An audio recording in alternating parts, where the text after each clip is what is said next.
Hello and welcome to the Suzanne Atwell Show. In this episode, parks, land preservation, and public health, all critical parts of city planning, use of taxpayers' money, and quality of life. We are joined in this conversation by three highly respected leaders in our community. John Thaxton from Gulf Coast Community Foundation, City Manager Emeritus and Environmental Advocate Tom Barwin, and Dr. Lisa Merritt, founder and Executive Director of the Multicultural Health Institute. But first, a brief look at the legacy of land acquisition, philanthropy, and parks. The history of city parks began in 1925, when $75,000 from a local bond issue was used to buy land for Gillespie Park. Today, nearly 100 years later, the space is enjoying a rebirth in popularity driven by the gentrification of the Gillespie and Rosemary Park neighborhoods. I'm having fun in Sarasota. The crown jewel of Sarasota Parks was the Lido Beach Casino. The city bought the land in 1938 from the estate of the late John Ringling as part of a settlement for unpaid taxes. The project was financed in part by President Franklin D. Roosevelt's Depression-era employment program, the WPA. Designed by Ralph Twitchell, the father of the Sarasota School of Architecture, the Lido Beach Municipal Casino opened in 1940. By the late 60s, financial problems plagued the iconic beachfront attraction. It was razed in 1969. Today, the largest park in Sarasota County, Myakka, is owned by the state of Florida and covers 39,000 acres. The county manages over 160 parks and preserve sites, consisting of more than 55,000 acres, one of the largest county park systems in the state. Stewardship and land preservation are an important part of the county's history. If you are a property owner in Sarasota County, part of your property taxes go to the Environmentally Sensitive Lands Protection Program. Funds raised through this plan have helped to protect over 35,000 acres of land through purchases, conservation easements, and strategic partnerships. We will be talking more about access to parks and beaches later in the show, but first, let's look at the parks in the city of Sarasota. 624 acres are maintained by the city's Parks and Recreation District. Of that, the Bobby Jones Golf Complex accounts for nearly half the city's parkland. The future of this historic landmark is on the table right now. The current City Commission is taking another look at the plan, but local support by the public is strong. The plan is expected to get a green light in the coming months. We are also in the midst of the largest and most ambitious park plan in the city's history, the Bay Park Conservancy. Currently in phase 1 of a multi-year plan that will transform the Bay from a parking lot into a world-class park and cultural arts center. Nearly all of our access to the Gulf of Mexico and beaches is via county-owned and/or managed properties. Siesta Key gets most of the attention as one of America's best beaches, but county-owned and managed sites stretch from Englewood in the south to Longboat Key in the north. Population growth and increased tourism have made access to parking for beaches a challenge. This is especially true for local residents, minorities, and middle-income families. Let's talk about access, the Bay Park Conservancy. There are not many options for access to water, so what are the next 3 phases of the Bay Park Conservancy? What are your thoughts on that and how we continue to move forward that we do get access, because that keeps coming up?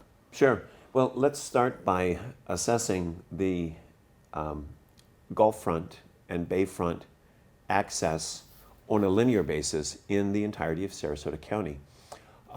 It could best be characterized as pathetic. We have very few, in terms of our population and our projected population, much of Sarasota County's coastline has been privatized and hardened. And I'm not saying that's a bad thing. I'm just saying that's a fact. That's a reality. So we need to take those shorelines that are in public ownership, and we need to optimize them in terms of access for those families, of which they are the majority of families in Sarasota County, cannot afford to own privately bayfront or gulffront real estate, or for that matter, access to the shorelines. There's probably no better example of a program or a project, an initiative that is providing for that much needed deficit access to Sarasota Bay than the Bay Park Conservancy initiative. Because this is activation for all. Mm-hmm. This is a park that from the very beginning, 7 years ago for me and Michael Clobber and Virginia Haley, when we started this, the vision that the community told us loud and clear that they wanted was public access for all. And we have held to that commitment completely. And that's what you're going to see. You're going to see a park that is going to be the hallmark of the Amaryllis District, a great connection to the Rosemary District, access to and from downtown and the arts. It's just going to fit so beautifully into the developed features of Sarasota County, in particular the art districts and the other close by neighborhoods, that we will look back 4 to 5 generations from now, and we will still be in awe of this world-class park that was created in a former asphalt parking lot. John, when you look at the county of Sarasota and the city in terms of public parks and land preservation, where are we? So when I look at the county in terms of our parklands, environmentally sensitive lands, preservation of conservation areas for watershed protection, things like that, I would say on the whole that we are doing a pretty good job. But I would preface that by saying the standard is pretty low. So considering how low the bar has been set in other areas, we're certainly excelling. But if the bar were set where I would like it to be, then we would only be doing moderately well. So what are the best practices that you recommend to balance this out that ensures that we preserve and maintain the quality of life? That's an easy question for me, and let me harken back to 20-some years ago. My very dear friend, as close to me as a brother, John O. Miller, and I were discussing the future of just that, because we were able to look at aerial photographs of Sarasota County, and we were able to come to the conclusion that within our lifetimes, as then we were 50 years old or late 40s, every piece of land in Sarasota County would either be preserved or developed or destined for development. So think about that. In other words, we're the last generation of Sarasotans to have an option of whether or not we're going to preserve or develop. Subsequent generations are not going to have that choice because it's already going to be made. The default decision will be perfunctory. So we at the time felt that the best way to preserve in terms of perpetual preservation was to acquire the land either through fee simple, conservation easements, or other means of gaining title to the property. Also made the decision to bond at the time, which enabled us a large pool of money up front that we could then acquire large parcels of land. The result is Sarasota County, now in its eastern hinterlands, has 120-some thousand acres of preserved land. That, in my opinion, is the only way to ensure long-term preservation of natural landscapes and watersheds. And fortunately, 4 times now, the voters have responded overwhelmingly that they would be willing to raise their taxes to take this land out of the path of development and hold it in perpetuity for wildlife, for water conservation, and for the sake of generations to come. What are your thoughts on the relationship? This is interesting. The relationship between parks, again, land preservation, and coastal creeks in the city and the county. Well, let's keep in mind that the coastal creeks, we like to call them blackwater creeks, which may not sound as attractive because when you think of black water, you think dirty, but the water is black because of natural tannins that bring life to the water. But those creeks flow into the Sarasota Bay system, and from the inlets and passes, they flow into the Gulf of Mexico, where, contrary to what a lot of people believe, it doesn't go out and just mix in the Gulf of Mexico, but enters the Gulf and takes an immediate left or right and hangs near the shoreline for quite a residence time before it's actually diffused into the saline Gulf waters. The problem that we have had in Sarasota is that, again, we have hardened these shorelines and we have taken away this transitional zone between the waterway and the uplands, where there used to be a transition with multiple ecotones, different habitats that provided for wildlife habitat, filtration, pollutant removal, sediment removal. That's mostly gone. And now we have lawns where cut grass rich in nitrogen is over-nutrifying our creeks and our bays, leading to harmful algal blooms. So were it not for the parks, a great example is the Oscar Scherer State Park and the Mary Thaxton Memorial Preserve that covers virtually 3/4 of the watershed for the South Creek. There you can see the difference in the water quality of a natural parkland filtering the water before it gets into the creek, before it gets into the bay, and before it enters into the Gulf of Mexico, versus the impacts of the anthropogenic landscapes such as shopping malls and residential. So one of the things that Gulf Coast Community Foundation has done is we just published a nutrient management playbook for healthy waterways in Sarasota County. And I would call that to your listening audience as a way that you can get involved and kind of turn back the hands of time and reverse some of the mistakes of the past that will lead to healthier creeks, complementing the parks and the natural features that they provide. Finally, when you think about the impact of public parks and land preservation on future generations, you alluded to that a bit before, but what do you hope for moving forward now? We're not doing it for us. We're doing it for generations 5 removed from where we are at. I can't help but think, but the biblical reference to an olive tree. In biblical times, a person that planted an olive tree was never around to see the first crop of olives to be harvested, but rather that person toiled and worked so that future generations of his family would have the benefit of an olive crop. And that's kind of how I feel about the natural lands of Sarasota County and the efforts that we're doing.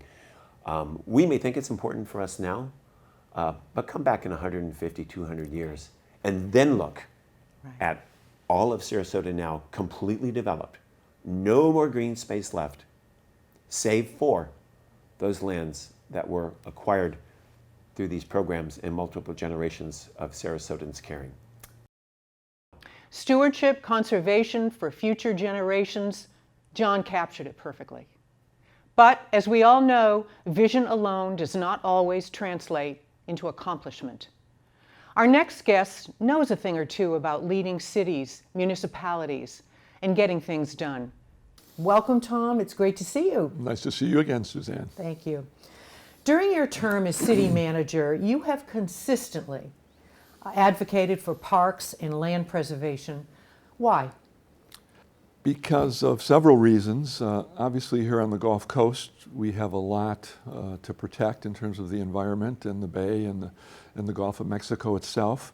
So parks can be an important tool in preserving the environmental health of the community and the region. And secondly, I think for physical health. So many people are just hustling on the treadmill of life, very busy, running from one engagement to another and work hard every day. And it is so healthy to have a balanced lifestyle and to be able to get outside in nature, breathe fresh air, observe wildlife, and it just is an overall part of the formula for a balanced, healthy community where people can thrive.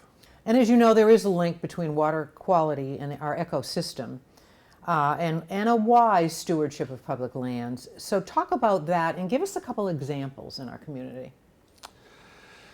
Well, the biggest risk that comes to mind and has impacted virtually everyone is red tide. But our parks can be a part of the solution. Our parks can be a part of minimizing the future threats. The more we can capture stormwater runoff and treat the nitrates that are going into the water before they go into the water, that lessens the threat of red tide. And the more trees we can plant on public property, the more we can take carbon out of the atmosphere. Over the last 10 years, we've had the 5 hottest years in Florida history, and that is heating up the Bay and the Gulf of Mexico and increasing the threat of red tide. So we can do something about it as individuals. We can certainly do something about it as a community. What are your thoughts on a municipal tax district that is specifically earmarked for parks and land acquisition? I've been a huge advocate of a Parks and Recreational District with a dedicated funding source, and I believe in my heart most of the residents in the area and region are as well, and the idea actually emanated from the public here in the city of Sarasota. So we floated that idea to the City Commission. Commission majority advocated and supported that idea in terms of this being a high quality of life community. I think we're a little ahead of the curve at the time.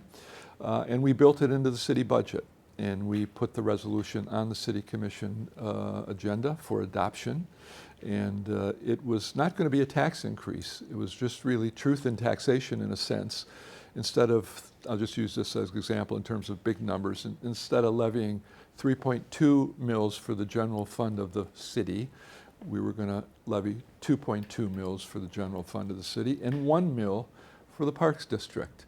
And although a majority of the commission was in support of that action to really stabilize and improve the parks, to support the park master plan, to be clear and transparent with the taxpayers, the city attorney advised us that under state law, the first time you set up a taxing district, even if it's not a tax increase as we proposed, you had to have a 5-person unanimous vote. And we had 1 or 2 commissioners who wouldn't support it. And so we have a park district in notion, but not with a committed funding source. It's in a battle every year with everything else. How do you achieve parity without that? We have so many parks and so many that are quite not visible or not maintained. Unfortunately, parks like art and recreation in schools are often the first thing that are cut when it comes into challenging financial times. But as we've seen in COVID, it's an asset that the community needs in challenging times.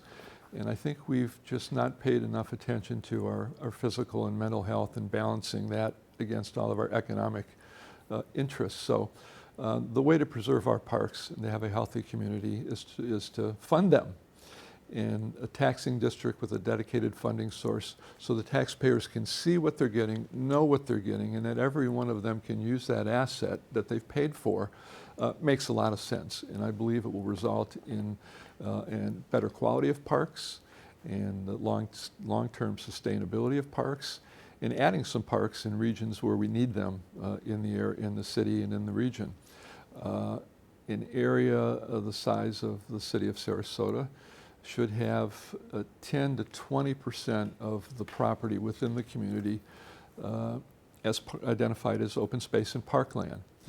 The city currently has almost 650 acres identified as parkland and open space that the city controls, that the people own. And half of that is tied up in the Bobby Jones Golf Course, which just a minority of residents ever take advantage of, golfers. So the community really needs to maintain and add to its open space. In fact, it's a requirement of the law here. The minimum acreage that the city could have as park space is 600 acres. We have about 638 now, including the Bobby Jones Golf Course. And it would be prudent to try to move that up to about 1,500 acres for the long haul. Tom is absolutely right. Good health is everything, and good parks and recreation are conduits to staying healthy. Few in our community know more about public health or work harder to help working families, minorities, and people of color than our next guest, Dr. Lisa Merritt. Thank you, Dr. Merritt, for joining us. It's a pleasure. I want to start out with a statement that I think is fundamentally true, that Sarasota is predominantly a white, affluent city. The history of access to public parks and beaches is not a story of equality. So, are we over that now? I have my own memories of going to the beach here when I first moved down from New York with my sister. And the shock and awe we seemed to invoke with the other people there at the beach. This was in the early 80s when my parents first moved down. Sure. And I remember very clearly never seeing any other people of color and finding that so fascinating. And then I learned the history of the beach having just recently been integrated. And therefore there wasn't a culture of going to the beach amongst people of color, and also there wasn't a sense of feeling welcome. So we've been sort of experiencing this and aware of this for quite some time. But I also believe in the outdoors. I believe in the importance of exercise. My specialty is physical medicine and rehabilitation. I'm a sports medicine doctor. I'm an athlete. And so I very much encourage, as part of our work with the Multicultural Health Institute, the importance of exercise as well as nutrition for almost all health issues if we're going to improve people's wellness program. Right. So having access to outdoor spaces is essential for families. From a public health and quality of life perspective, how important are our green spaces and parks and land preservation, particularly for working class families and minorities, moving forward? Oh, they're essential, because it's the one place where you don't have to pay for admission usually, and you can take your kids, you can ride your bikes, you can roller skate, you can play ball, you can just read a book, you can roll the little kids in the little strollers and get them used to watching the birds and hearing the sounds and breathing fresh air, something that's very, very important. It's good for mental health, it's good for your overall well-being. We know that it'll help improve your blood pressure, it'll help improve your mental state, it'll help improve your sleeping, which helps improve a lot of things. Of course. And now, especially with the pandemic, have you seen less use of, or more use? Are people more apt to go because they're afraid there'll be a lot of people there? How does that balance out with the virus? Well, it's really interesting, because early on, people were terrified to leave their house. Nobody knew what was going on or what they were dealing with or what was happening, and there was a lot of misinformation and mixed messaging. Clearly, early on, we were encouraging people, the one thing you can still do is go outside and exercise. That in the pandemic of 100 years ago, one of the things they used was fresh air therapy. They actually had tents set up outside, not just tent hospitals because of the overcrowding, but they understood dealing with TB and these other things, that putting people outside and breathing fresh air actually helped the lung function to be better. So we were encouraging people to be outside, that Corona wasn't going to come running after you if you were outside, unless if you were in close proximity to someone else not wearing a mask. So we're glad that that has swung, and now, yes, people are outside more and are engaging in things, and we think that that's been a good, positive thing. Also, property development and gentrification is rapidly changing the demographics in our community. Case in point that we just voted on in the City Commission, the Rosemary District, a well-financed community group in the Rosemary District has raised money and lobbied the city to buy land for a park, and it looks like it's going to happen. So that never happened when that area was called Overtown. Am I correct? To my knowledge, no. And Overtown was the original historical black neighborhood before they got moved out of that more desirable area up to Newtown, where the majority of them are now located. So is that an example of how do we achieve parity with our parks so that one neighborhood can afford to have their own park, which people interpret that's our little park?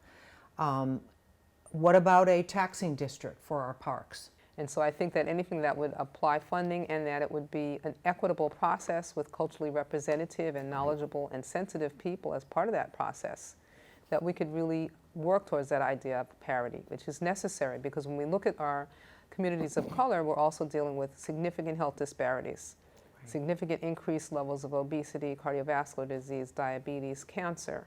And we know that being able to be outside, being able to exercise, and learning that as a lifelong habit is something that will help improve people's wellness status journey and reduce the cost of health care.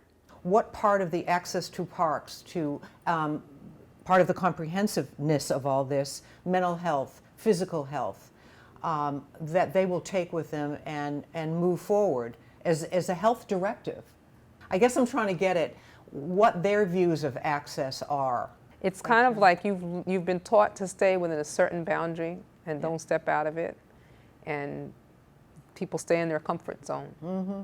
It's like very difficult for people that come here from other places and they see these beautiful beaches and they don't understand why Black people don't go to the beach. Well, number one, many of them don't even know how to swim because they didn't grow up going to the beach and having family members teach them how to swim like other communities do. Mm-hmm. We're only a generation into going to the beach. Mm. That's a huge first step. Mm-hmm. There's also a sense of feeling welcome and feeling comfortable and not being approached by other people in maybe an unsafe or an uncomfortable way, or being made to feel unwelcome. At the same time, you have to think about things like public transportation. One of the issues that we looked at in the data work that we're doing, which is another important project, and we're going to continue to include green space as one of the things in the North Sarasota area, mm-hmm. is that in some of the neighborhood, a quarter of the families have no transportation. So they're using public transportation, bicycles, or walking on foot. So they're going to go as far as they can get. And some of these parks and these beautiful places are really not accessible to, very accessible to public transportation, which is a real limitation here in terms of access, not only for communities of color, but for people with mobility impairment, and many of our seniors as well. So there you have it, parks, conservation, and public health. Here in Sarasota, we stand at a crossroads. On one side, rapid population growth and an economy dependent on tourism. On the other, a tropical paradise we have inherited and are responsible for preserving. Bay Park must go forward. It is the defining civic opportunity of our generation. The Bobby Jones plan is a good one. Move forward, get it done. City commissioners need to stop the dithering. And above all, public access to the Gulf of Mexico. This is a common right, not an economic one. The disparity in access needs to be fixed. Zoning regulations and land acquisition need to address this going forward. For more information on parks and conservation, you can visit these sites. And you can always watch this show and all of our previous episodes on my website, Facebook, and YouTube pages. That wraps up another one. Hope you enjoyed the show and learned something. Until next time, thanks for watching. I'm Suzanne Atwell, and I'll see you around town.